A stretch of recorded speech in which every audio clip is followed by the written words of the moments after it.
हाँ जी, नमस्कार आप सभी को। आप सभी का स्वागत है अपने इस YouTube चैनल एड्यूरोही पर। मैं आपका अपना विजय भारत आप सभी का स्वागत करता हूं। जैसे कि आप सभी को पता है, करंट अफेयर्स सीरीज के अंतर्गत चलने वाली कक्षाएं आप सभी को सुबह 6 बजे प्रोवाइड करवा दी जाती हैं अपने इस YouTube चैनल एड्यूरोही ऑफिशियल पर। आज 5 अगस्त के दिन आप सभी का स्वागत है इस करंट अफेयर्स की कक्षा में। Current affairs analysis with MCQs, कुछ महत्वपूर्ण करंट अफेयर्स को हम कवर करते हैं, उनकी एनालिसिस करते हुए आपसे मल्टीपल चॉइस क्वेश्चन पूछते हैं।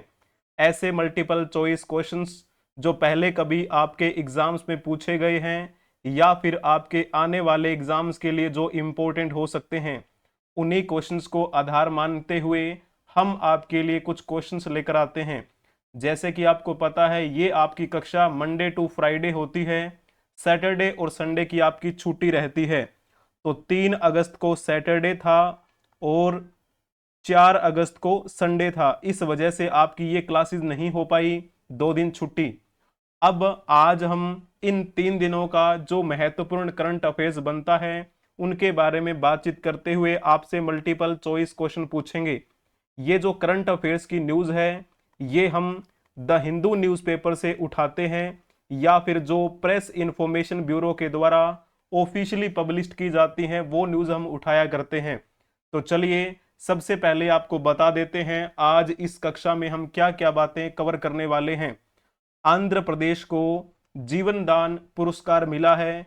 ये किस वजह से मिला?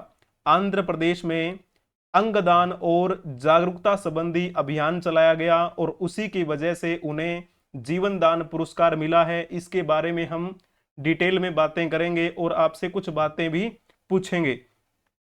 भारत ने पिछले दशक में शिक्षा के क्षेत्र में बहुत प्रगति की है, ऐसा कहना है AICTE के अध्यक्ष का। AICTE क्या होता है? इसे हम हिंदी में कहते हैं अखिल भारतीय तकनीकी शिक्षा परिषद। इसके अध्यक्ष TG सीताराम ने ये बातें कही। तो वो सब बातें हम कवर करते हुए आपसे कुछ बातें करेंगे AICTE के बारे में। इसका क्या उद्देश्य है, इसकी स्थापना कैसे हुई और ये कौन सा इनका समारोह आयोजित किया गया था। हरिभाऊ कृष्णराव बागड़े ने राजस्थान के राज्यपाल के रूप में शपथ ली। जैसे कुछ दिन पहले मैंने आपको बताया था, हमारे भारतीय राष्ट्रपति श्रीमती द्रौपदी मुर्मू के द्वारा कई राज्यों के राज्यपालों की नियुक्ति की गई है और कुछ राज्यों के राज्यपालों में बदलाव किया गया है, यानी कि एक राज्य से दूसरे राज्य में उन्हें भेज दिया गया है।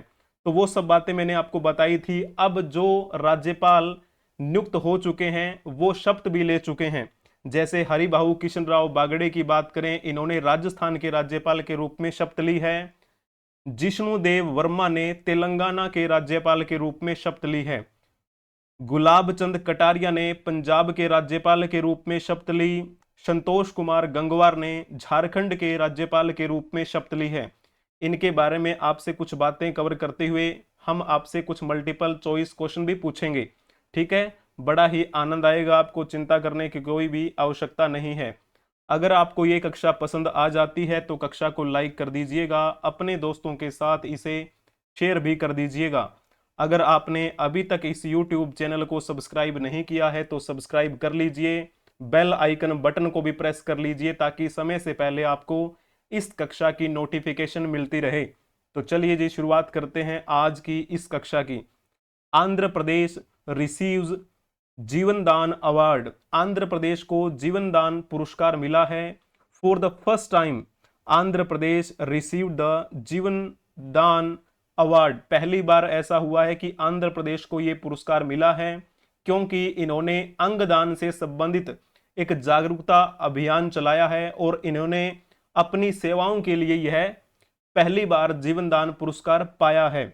ऐसा Vishakha institute of medical sciences के निदेशक और राज्य समन्वयक के राम बाबू ने कहा, जिन्होंने शनिवार को दिल्ली में यह पुरस्कार प्राप्त किया था।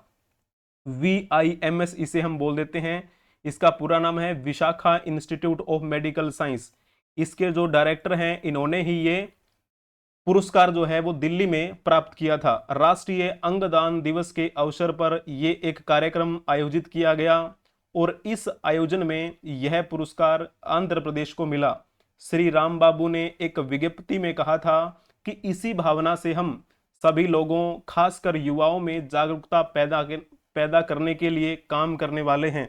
तो ये बहुत बड़ी पहल है। यहाँ पर आप देख पा रहे होंगे आंध्र प्रदेश किस प्रकार से अभी चर्चा में बना हुआ है। जीवन दान पुरस्कार हाल ही में किस राज्य को दिया गया?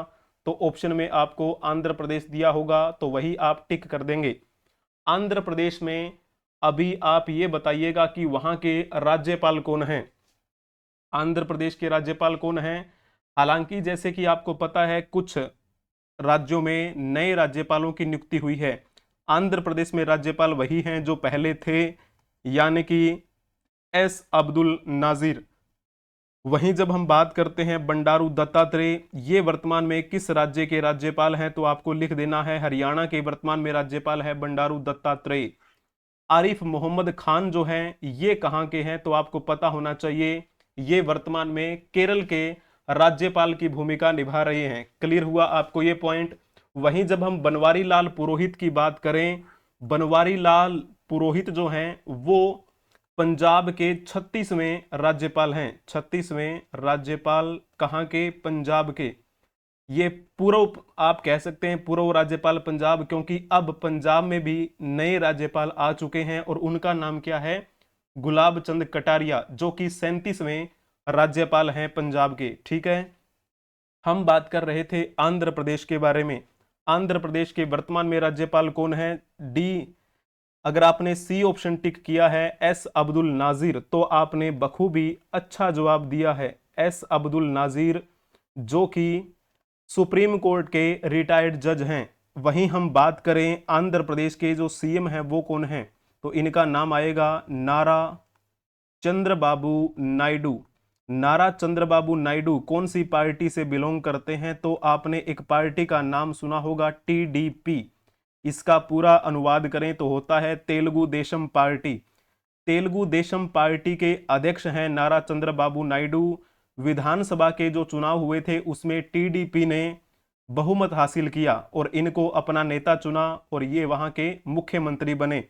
लोकसभा के चुनाव जब हुए थे तो टीडीपी पार्टी के ये नेता वहां बगल में बैठे हुए थे हमारे भारतीय प्रधानमंत्री नरेंद्र मोदी के साथ, जब वो अपना शपथ ग्रहण समारोह में आए हुए थे, है ना।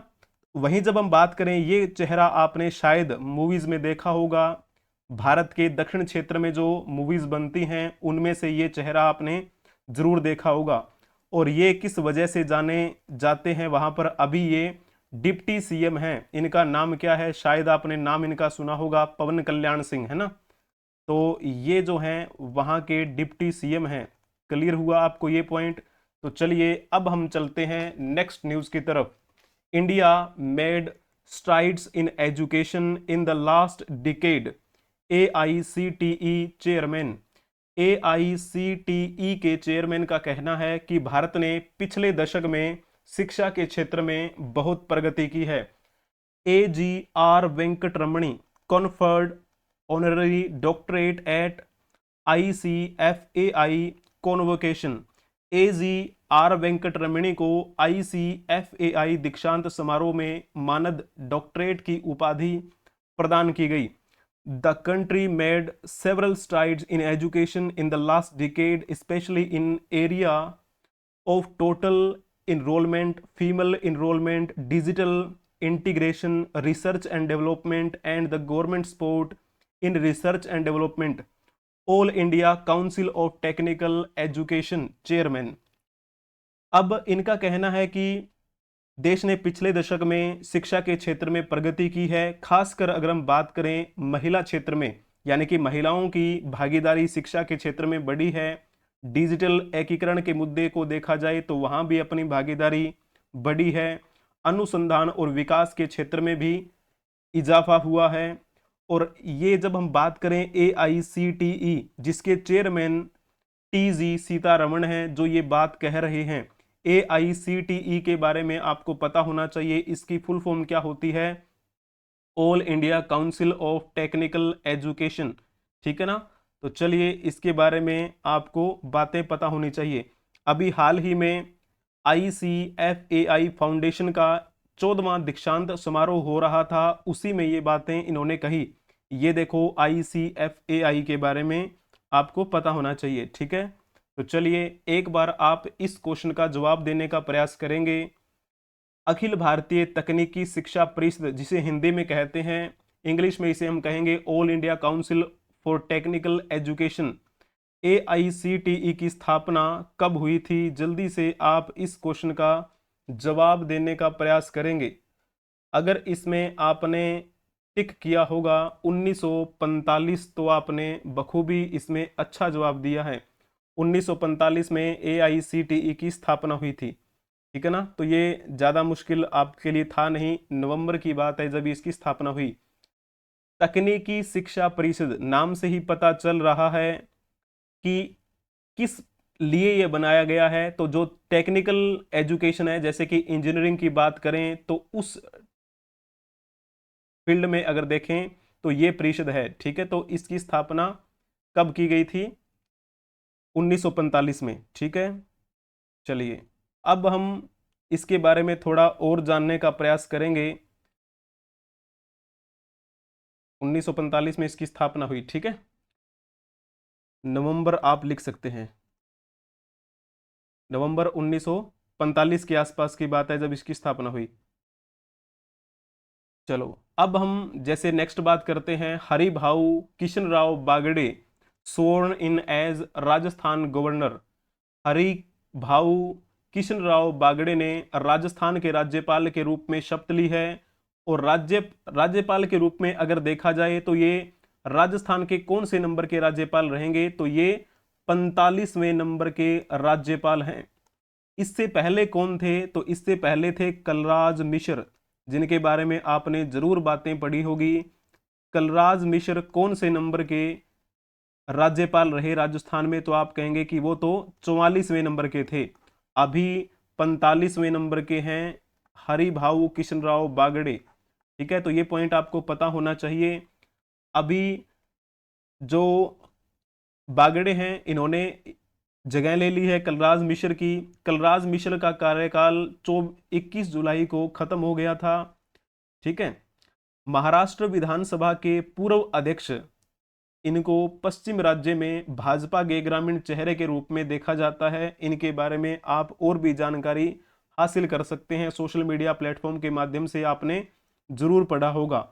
और इन्होंने शपथ ग्रहण कब की थी? 31 जुलाई को, ठीक है ना। 78 साल के हैं ये। यहाँ पर आप ये फोटो देख पा रहे होंगे, ये रहे बागड़े, ठीक है ना, राजस्थान के।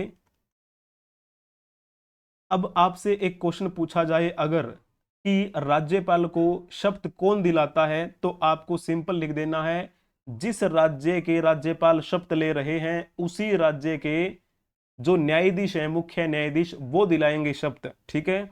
तो यहां पर ये जो चेहरा है ये कौन है? ये राजस्थान के मुख्य न्यायाधीश हैं जो इनको शपथ दिला रहे हैं। अब आप इनका नाम बताइए कि राजस्थान के मुख्य न्यायाधीश कौन है, ठीक है, राजस्थान उच्च न्यायालय के। चलिए अब ये कुछ दिन पहले मैंने आपको बताया था कि प्रेसिडेंट द्रौपदी मुर्मू ने 6 नए गवर्नर्स को नियुक्त किया है और 3 को आपस में क्या है, अदला बदली उनकी की थी। तो ये सारी बातें मैंने आपको बताई थी। चलिए अब धीरे धीरे उनके बारे में थोड़ी और बातें हम कवर कर लेते हैं।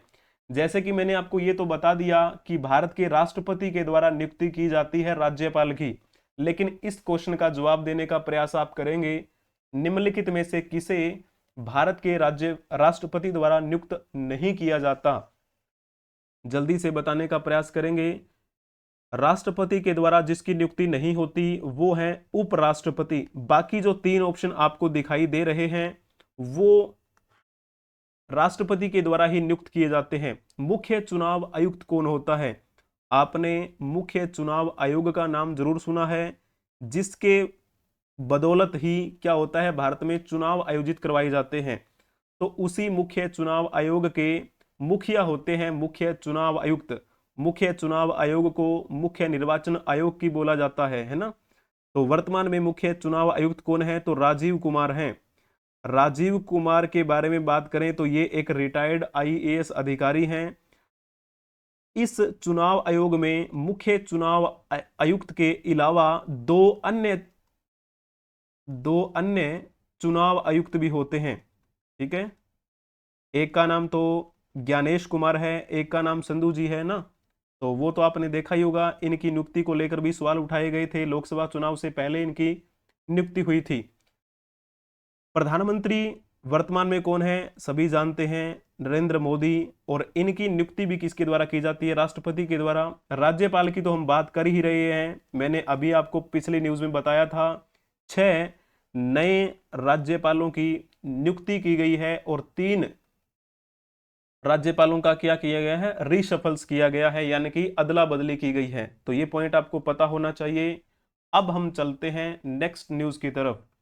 Jishnu Dev Varma takes oath as governor of Telangana. Jishnudev Varma ने तेलंगाना के राज्यपाल के रूप में शपथ ली है। जिष्णुदेव वर्मा ने 31 जुलाई 2024 को हैदराबाद के राजभवन में आयोजित एक समारोह में तेलंगाना के राज्यपाल के रूप में शपथ ली। ठीक है, तो ये पॉइंट आपको पता लग गया। अब जैसे हम बात करें इस तेलंगाना की राजधानी क्या होती है? क्या है? हैदराबाद है। और ये तेलंगाना कभी किसका हिस्सा हुआ करता था? 2014 से पहले ये किसका हिस्सा था? आंध्र प्रदेश का हिस्सा था। हैदराबाद आर्थिक दृष्टि से बड़ा ही महत्वपूर्ण क्षेत्र है और जब तेलंगाना 2014 में अलग हुआ तो हैदराबाद इस तेलंगाना की राजधानी बना दिया गया। तो चलिए पहले आप इनके बारे में देख लीजिए। यहां पर आपको दिखाई दे रहे हैं, ये कौन है? यही तो हैं जिष्णुदेव वर्मा, जो राज्यपाल के रूप में शपथ ले रहे हैं। इधर आप यहां पर देख सकते हैं, ये कौन है? ये तेलंगाना उच्च न्यायालय के मुख्य न्यायाधीश हैं। इनका नाम अगर मैं यहां पर लिखना चाहूं तो आप लिख सकते हैं अलोक आराधे। अलोक आराधे, जो कि वर्तमान में तेलंगाना उच्च न्यायालय के मुख्य न्यायाधीश के रूप में कार्यरत हैं। इन्होंने ही जिष्णुदेव वर्मा को तेलंगाना के राज्यपाल के रूप में शपथ दिलाई है। क्लियर हुआ आपको ये पॉइंट? अब जैसे हम बात करें, यहां पर आप देखिए, आंध्र प्रदेश से अलग होकर तेलंगाना भारत का 29वां राज्य कब बना था? आपको पता है जब ये राज्य बना तब ये कौन से नंबर का राज्य बना था? तो ये 29वां राज्य बनकर सामने आया। तो जल्दी से आप इस क्वेश्चन का जवाब देने का प्रयास करेंगे। कब की बात है ये? जल्दी से आपको बताना है कौन सा ऑप्शन इसमें ठीक रहेगा। तेलंगाना। तो तेलंगाना के बारे में आपको मैंने कुछ दिन पहले बताया था। तेलंगाना, बिहार और ओडिशा, ये जो स्टेट हैं ये अपने लिए स्पेशल कैटेगरी की मांग कर रहे हैं कि हमें स्पेशल कैटेगरी का दर्जा दीजिए। इसके अगर हम एक पहलू को समझने का प्रयास करें आंध्र प्रदेश का, आंध्र प्रदेश अपने लिए क्यों कह रहा है कि हमें स्पेशल कैटेगरी का दर्जा दीजिए? क्योंकि 2014 में तेलंगाना इससे अलग हो गया था और मैंने अभी क्या बताया था? हैदराबाद, जो कि तेलंगाना की वर्तमान में राजधानी है। ये हैदराबाद कभी आंध्र प्रदेश का हिस्सा हुआ करता था और हैदराबाद आर्थिक दृष्टि से बड़ा ही संपन्न क्षेत्र है। और ये तो बड़ा संपन्न क्षेत्र है, तो जब हैदराबाद आंध्र प्रदेश से अलग हो गया तो जाहिर सी बात है उनकी अर्थव्यवस्था पर भारी प्रभाव पड़ा था। इसी वजह से उनको ये लगता है कि आने वाले समय में ऐसा कुछ हुआ कि कोई और क्षेत्र हमसे अलग हो गया तो फिर हमारा क्या होगा? बड़ी मुश्किल से हम अभी वर्तमान में बने हुए हैं, तो ऐसा तो नहीं होना चाहिए। इसी वजह से फिर इन्होंने क्या किया? अपने आप को एक स्पेशल कैटेगरी का दर्जा देने की बात कही। और ये तेलंगाना कब अलग हुआ था? तो ये बात है 2 जून 2014 की। नए राज्य के रूप में तेलंगाना का जन्म हुआ था और उस समय जब हम बात करें राज्य के मुख्यमंत्री कौन थे, तो चंद्रशेखर राव जो हैं उनके बारे में आपको लिख देना है। तो जैसे हम थोड़ी थोड़ी बात करें, ज़्यादा गहराई में हमें जाने की आवश्यकता नहीं है। जब ये लोकसभा में तेलंगाना विधेयक पास कर दिया गया था 18 फरवरी को, तेलंगाना को अलग से राज्य बना दिया जाए इसलिए एक प्रस्ताव लाया गया और उसे 18 फरवरी 2024 को पारित कर दिया गया। फिर क्या हुआ था, अगले दिन 19 फरवरी को किरण रेड्डी जो उस समय वहां की मुख्यमंत्री थी, उन्होंने अपने पद से इस्तीफा दे दिया था। ठीक है, फिर अगले दिन 20 फरवरी 2014 को ये राज्यसभा में भी पास कर दिया गया। पहले 18 फरवरी को लोकसभा में पास हुआ ये, उसके बाद में राज्यसभा में पास हुआ था ये 20 फरवरी को ये प्रस्ताव कि हाँ अलग से राज्य बना दिया जाए। और इस पर फिर मोहर लगाई थी 1 मार्च 2014 को। उस समय जो हमारे राष्ट्रपति हुआ करते थे, राष्ट्रपति प्रणब मुखर्जी, उन्होंने तेलंगाना विधेयक पर अपनी सहमति दे दी और साइन कर दिए। और इस राज्य में, यानी कि उस समय तो आंध्र प्रदेश था, तो वहां पर राष्ट्रपति शासन भी लागू कर दिया गया। 30 अप्रैल 2014 को 119 सदस्यीय तेलंगाना विधानसभा और 17 लोकसभा सीटों पर एक साथ चुनाव हुए थे। और उसके बाद में 2 जून 2014 को फाइनली तेलंगाना 29वां राज्य बना। अब आपके मन में बड़ा प्रश्न आ रहा होगा कि वर्तमान में तो 29 राज्य है ही नहीं, तो फिर आप कैसे कह रहे हैं। तो इसको समझने का प्रयास करें। हम बात कर रहे हैं 2014 की। 2014 की उस समय मैंने कहा कि तेलंगाना तो 29वां राज्य था, यानी कि 29 राज्य हो गए। और उस समय हमारे केंद्र शासित प्रदेश कितने थे, यानी कि यूटी कितनी थी, तो उस समय 7 केंद्र शासित प्रदेश से। ठीक है, 7 केंद्र शासित प्रदेश। फिर जैसे जैसे समय बीतता चला गया, 2019 की जब बात करते हैं हम, 2019 में एनडीए सरकार के नेतृत्व में धारा 370 को तोड़ दिया गया। और आपको पता है एक हमारा राज्य हुआ करता था जम्मू कश्मीर। इस जम्मू कश्मीर को 2 केंद्र शासित प्रदेशों में बांट दिया गया। तो एक यूटी जो बनाई गई उसका नाम क्या रखा, जम्मू एंड कश्मीर नाम रखा। जो दूसरी यूटी बनाई गई थी उसका नाम क्या रखा, लद्दाख उसका नाम रखा। तो फिर क्या हो गया, अब 2019 में 29 राज्य थे, मतलब 2014 में 29 राज्य थे, 2019 में इसका क्या कर दिया गया, विखंडन कर दिया गया। और फिर कितने रह गए, 28 राज्य रह गए। अब फिर यूटी जो है उसमें इजाफा हो गया, पहले 7 थी, उसके बाद में फिर क्या हुआ, 9 केंद्र शासित प्रदेश हो गए। ठीक है ना, जिसमें जम्मू कश्मीर और लद्दाख को भी ऐड कर दिया गया। क्लियर हुआ ये पॉइंट, सिंपल सा है बिल्कुल। अब करते करते फिर क्या हुआ, ये बात है 5 अगस्त 2019 की, जब ये हमें ग्राफ देखने को मिला 28 राज्य और 9 केंद्र शासित प्रदेश। फिर समय बीतता चला गया, 28 राज्य 9 केंद्र शासित प्रदेश ही रहे। फिर समय आया 2020 का। समय 2020 में हम बात करते हैं 26 जनवरी की। 26 जनवरी 2020 को 2 यूटी को मिलाकर 1 यूटी कर दिया, यानी कि 2 केंद्र शासित प्रदेशों को मिला दिया गया। और वो 2 केंद्र शासित प्रदेश कौन से थे, एक का नाम था दमन और दीव, और दूसरे केंद्र शासित प्रदेश का नाम था दादरा और नगर हवेली। दादरा और नगर हवेली। इन 2 अलग अलग केंद्र शासित प्रदेशों को क्या कर दिया गया, जोड़ दिया गया 26 जनवरी 2020 में। ठीक है, जब ये जोड़ दिया गया तो इसका क्या नाम रखा गया, नाम भी इन्होंने फिर इसका रख दिया, पूरा ही नाम रख दिया, ये दादरा और नगर हवेली दमन और दीव। ठीक है, इसका एक नाम है ये अभी वर्तमान में। तो अब आप यह अंदाजा लगा सकते हैं कि 9 केंद्र शासित प्रदेश थे, इनमें से 2 को जोड़ दिया गया। फिर कितने बचे हमारे पास, अभी कितना ग्राफ है तो आपको इसमें पता होना चाहिए। ठीक है ना, अभी वर्तमान में हमारे पास यही ग्राफ है। क्लियर हुआ आपको ये पॉइंट, तो 7 आप इसमें लिख सकते हैं। चलिए अब चलते हैं हम नेक्स्ट। गुलाब चंद कटारिया स्वर्ण इन एज पंजाब गवर्नर। गुलाब चंद कटारिया ने पंजाब के गवर्नर के रूप में शपथ ली है। Previously the governor of Assam.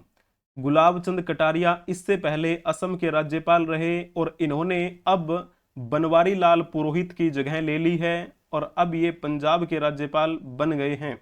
ठीक है, और पंजाब के राज्यपाल यहां पर आप देख सकते हैं, इन्होंने कब शपथ ग्रहण की थी, 31 जुलाई को। और ये पंजाब के कौन से गवर्नर रहेंगे, अभी ये 37वें हैं, 37वें गवर्नर, और ब्रैकेट में आप लिख देंगे वर्तमान में हैं। तो अभी मैंने क्या बताया था, इनसे पहले कौन थे, तो बनवारी लाल पुरोहित थे।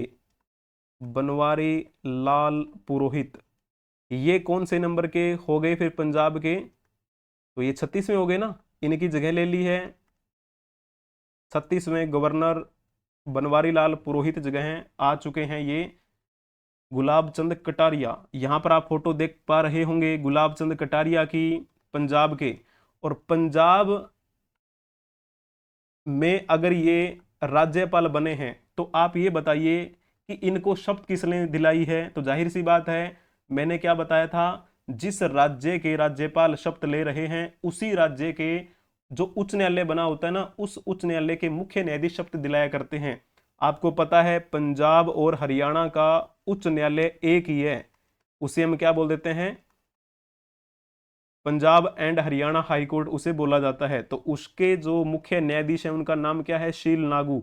थोड़े ही दिन पहले मैंने आपको शॉर्ट्स बनाकर समझाया था किस प्रकार से इन्होंने शपथ ली, इनको शपथ किसने दिलाई, कौन कौन वहां पर उपस्थित हुए थे। शील नागू को ज्यादा लंबा समय नहीं हुआ है, लगभग आप कह सकते हैं 1 महीना ही हुआ होगा इनको यहां पर मुख्य न्यायाधीश के रूप में नियुक्त हुए। ठीक है, और इन्होंने ही शपथ दिलाई है गुलाब चंद कटारिया को पंजाब के राज्यपाल के रूप में। चलिए जी, बहुत बढ़िया। अब चलो आप ये बता दीजिए संविधान के किस अनुच्छेद के तहत ये प्रावधान किया गया है कि प्रत्येक राज्य के लिए एक राज्यपाल होगा। जल्दी से आप बताने का प्रयास करेंगे, इसमें कौन सा ऑप्शन आपका ठीक रहेगा। ऐसा किस अनुच्छेद में प्रावधान किया गया है कि प्रत्येक राज्य के लिए एक राज्यपाल होगा, तो अनुच्छेद 153 के तहत यह बात कही गई है कि राज्यपाल होना चाहिए। परंतु आपने कई बार ऐसा भी देखा होगा कि एक राज्यपाल दो राज्यों का राज्यपाल के रूप में भूमिका निभा रहे होते हैं। इस अनुच्छेद में जैसे हम बात करें, एक ही व्यक्ति को दो या अधिक राज्यों के लिए राज्यपाल नियुक्त किए जाने से निवारित नहीं करेगी। ठीक है, ये 153 की जो बात है, यानी कि वो बन सकते हैं एक से ज्यादा राज्यों के राज्यपाल। तो हाँ, एक राज्य के लिए जरूरी है कि राज्यपाल होना चाहिए, ऐसा मेंशन नहीं किया गया इसमें कि अगर वो दो राज्य के राज्यपाल हैं सिंगल व्यक्ति तो मतलब ये माना नहीं नहीं जाएगा, ऐसा कुछ भी नहीं मेंशन किया गया उसमें। हो सकता है बिल्कुल। जब हम बात करें 154 के तहत क्या किया गया, इसमें राज्य की कार्यपालिका शक्ति के बारे में बताया गया है। राज्य की कार्यपालिका शक्ति किसमें निहित होगी, तो वो राज्यपाल में निहित होगी, ऐसा 154 के तहत कहा गया है। और इसका प्रयोग इस संविधान के अनुसार स्वयं या अपने अधीनस्थ अधिकारियों के द्वारा वो करेंगे। ठीक है ना। चलिए, अब जैसे हम बात करते हैं अनुच्छेद 55 में क्या कहा गया है, इसमें कहा गया है कि राज्यपाल की नियुक्ति कैसे हो। राज्यपाल की नियुक्ति के बारे में तो आपको पता ही है कि कौन करता है नियुक्ति, राष्ट्रपति के द्वारा की जाती है। राष्ट्रपति अपने हस्ताक्षर और मुद्रा सहित अधिपत्र द्वारा राज्यपाल को नियुक्त करते हैं। जब हम बात करते हैं अनुच्छेद 157 की, तो इसमें बताया गया है कि अगर कोई राज्यपाल बनना चाहता है उसके लिए क्या अर्हताएं हैं, यानी कि उसकी योग्यता क्या होनी चाहिए वो बताया गया है। तो कोई भी राज्यपाल नियुक्त होने का पात्र तभी माना जाएगा जब वह भारत का नागरिक हो। पहली कंडीशन तो यही है, अगर वो भारत का नागरिक है तो वो राज्यपाल बन सकता है। उसके लिए एक शर्त और है कि 35 वर्ष प्लस होना चाहिए, वो 35 वर्ष से कम आयु का व्यक्ति राज्यपाल नहीं बन सकता। क्लियर हुआ आपको ये पॉइंट। चलिए जी, बहुत बढ़िया, अति उत्तम। अब हम चलते हैं next. Santosh Kumar Gangwar sworn in as Jharkhand governor. Santosh Kumar Gangwar ने झारखंड के राज्यपाल के रूप में शपथ ली। Santosh Kumar Gangwar sworn in as 12th governor of Jharkhand. Jharkhand के कौन से नंबर के राज्यपाल बने हैं ये, तो ये 12वें राज्यपाल हैं। इन्होंने किसके, जैसे हम बात करें अभी वर्तमान में वहां के स्टेट के सीएम कौन है, हेमंत सोरेन, जो अभी बने हैं दोबारा से, क्योंकि पहले वो जेल में गए हुए थे। इन्होंने कहा कि हेमंत सोरेन का जो नेतृत्व है उसमें राज्य की प्रगति होगी, ऐसा भरोसा इन्होंने जताया है। 31 जुलाई 2024 को इन्होंने क्या ली, शपथ ली है झारखंड के राज्यपाल के रूप में। 12वें राज्यपाल अब ये रहेंगे। अब जैसे हम बात करें ये जो संतोष कुमार गंगवार हैं, इनसे पहले यहां पर यानी कि झारखंड के राज्यपाल कौन थे, तो सीपी राधाकृष्णन थे। सीपी राधाकृष्णन अब कहां चले गए हैं, महाराष्ट्र के राज्यपाल बना दिए गए हैं। महाराष्ट्र के राज्यपाल के रूप में नियुक्ति, ठीक है। पहले सीपी राधाकृष्णन थे झारखंड के, उनकी जगह आ गए हैं संतोष कुमार गंगवार, और सीपी राधाकृष्णन चले गए हैं महाराष्ट्र में, जहां के सीएम कौन है, एकनाथ शिंदे, पता होगा आपको। यहां पर आप देख लीजिए संतोष कुमार गंगवार जो सेंटर में खड़े हुए हैं, जो शपथ ले रहे हैं राज्यपाल के रूप में।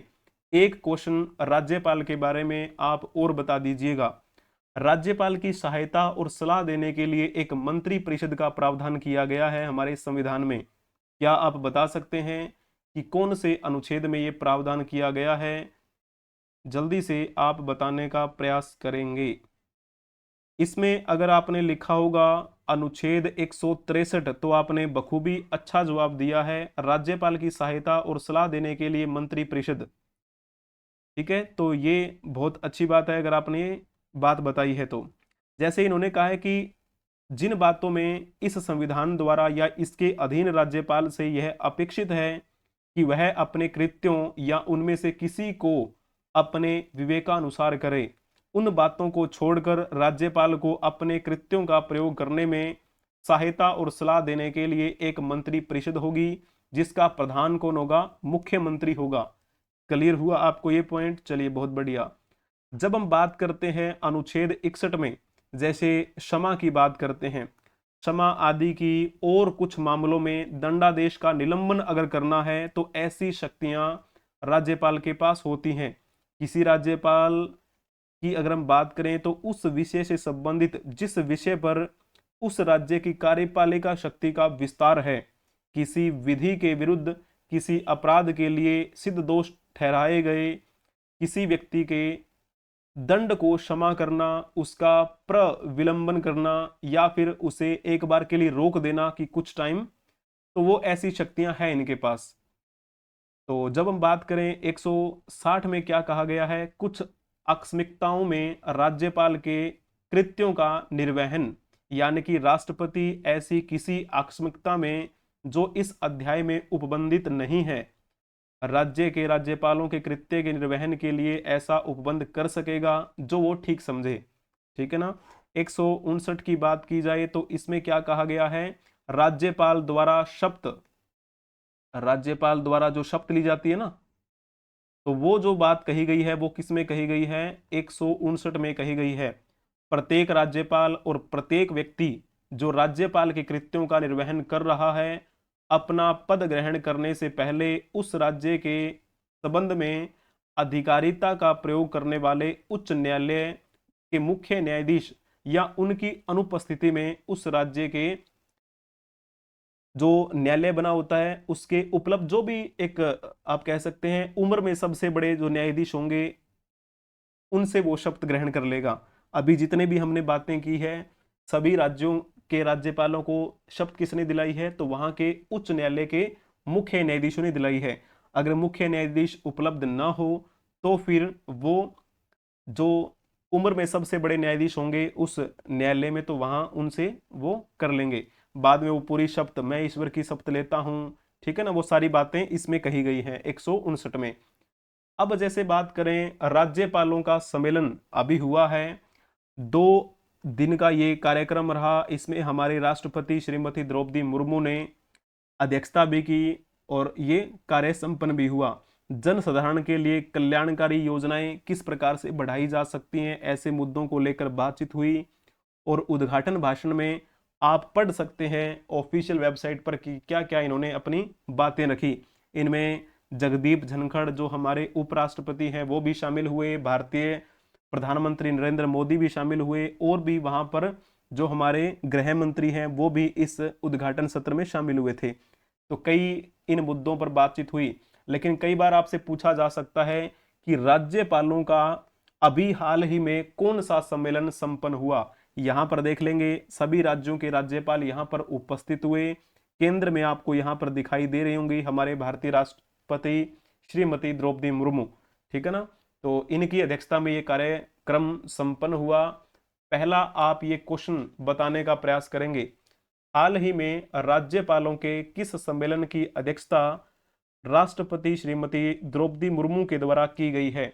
अगर आपने इसमें लिखा होगा ना 52वें सम्मेलन की अध्यक्षता श्रीमती द्रौपदी मुर्मू ने की, तो आप कहेंगे बिल्कुल सही कहा है आपने।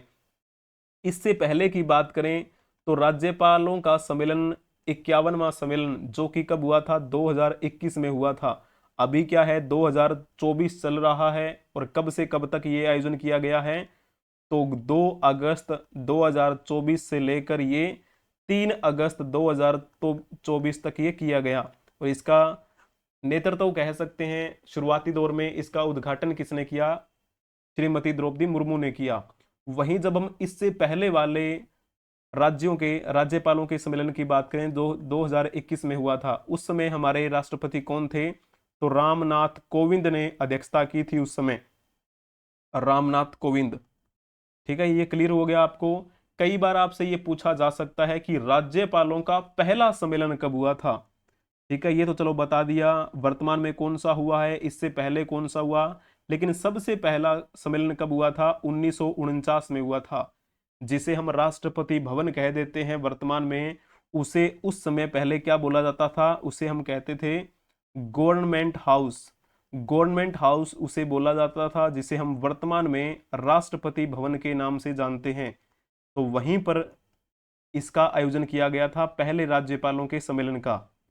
ठीक है, और जब हम बात करें 1949 में हमारे गवर्नर जनरल कौन थे, तो सभी को पता होना चाहिए, उस समय हमारे गवर्नर जनरल थे सी राजगोपालाचारी, जिन्हें हम चक्रवर्ती राजगोपालाचारी के नाम से जानते हैं। और जब हमारा संविधान 26 जनवरी 1950 को लागू हुआ, हमारा भारत गणतंत्र भारत बना, उस समय ये गवर्नर जनरल पद हमेशा के लिए खत्म कर दिया गया। उसके बाद से राष्ट्रपति पद हमें यहाँ पर देखने को मिला। तो ठीक है, यहाँ पर सिंपल सी बात है, 1949 में प्रथम राज्यपालों का सम्मेलन संपन्न हुआ और उस समय हमारे कौन थे, गवर्नर जनरल थे। ठीक है, और 1950 जब आया तो हमारा भारत गणतंत्र भारत बना और गवर्नर जनरल पद की जगह क्या हो गया, फिर राष्ट्रपति पद हमें देखने को मिला। उसके बाद से इस राज्यपालों के सम्मेलन की अध्यक्षता कौन करने लगे, राष्ट्रपति करने लगे। तो जैसे मैंने आपको बताया 51वें सम्मेलन की अध्यक्षता 2021 में किसने की थी, रामनाथ कोविंद ने, और 52वां ये सम्मेलन अभी हुआ है 2024 में, और इसमें अध्यक्षता किसने की है, द्रौपदी मुर्मू, जो कि वर्तमान में हमारी राष्ट्रपति है। ठीक है, इसके बारे में आपको पता होना चाहिए। चलिए, अगर आपको ये कक्षा पसंद आई है तो कक्षा को लाइक कर दीजिए, अपने दोस्तों के साथ इसे शेयर भी कर दीजिए। अगर आपने अभी तक इस YouTube चैनल को सब्सक्राइब नहीं किया है तो सब्सक्राइब कर लीजिए, बेल आइकन बटन को भी प्रेस कर लीजिए ताकि समय से पहले आपको इस कक्षा की नोटिफिकेशन मिलती रहे। चलिए जी, आपको इस कक्षा की PDF टेलीग्राम चैनल पे मिल जाएगी, चिंता करने की कोई भी आवश्यकता नहीं है। अगर कोई ऐसी वीडियोस जो ट्रेंडिंग टॉपिक पर बनाई जाती है उसका लिंक भी आपको प्रोवाइड करवा दिया जाता है, वहां पर PDF तो आपको मिलती ही है। करंट अफेयर्स की कक्षा की एक आपकी क्लास और होती है जिसका नाम हम रखते हैं आज का इतिहास, यानी कि जिस दिन वो क्लास होती है उस दिन की क्या क्या महत्वपूर्ण घटनाएं हैं वो सब बातें उसमें हम कवर करते हैं, लेकिन उसकी PDF आपको प्रोवाइड नहीं करवाई जाती। तो वहां भी आप एक बार चेक कर सकते हैं। तो 2 प्लेटफॉर्म के बारे में आपको पता लग गया, YouTube और टेलीग्राम। इसके अलावा आप हमें Facebook, Moj, Hipi, Josh, ShareChat, WhatsApp channel, Instagram, Twitter, X पर भी फॉलो कर सकते हैं, बशर्ते आपको सर्च करना है एड्यूरोही 24। बने रहने के लिए आप सभी का धन्यवाद। Thank you for watching. Like, share and subscribe. बने रहिए हमारे साथ एड्यूरोही ऑफिशियल के साथ। हम मिलेंगे नेक्स्ट क्लास में, तब तक के लिए हंसते रहें, मुस्कुराते रहें, पढ़ते रहें, खेलते रहें और खिलखिलाते रहें। जय हिंद, जय भारत, वंदे मातरम।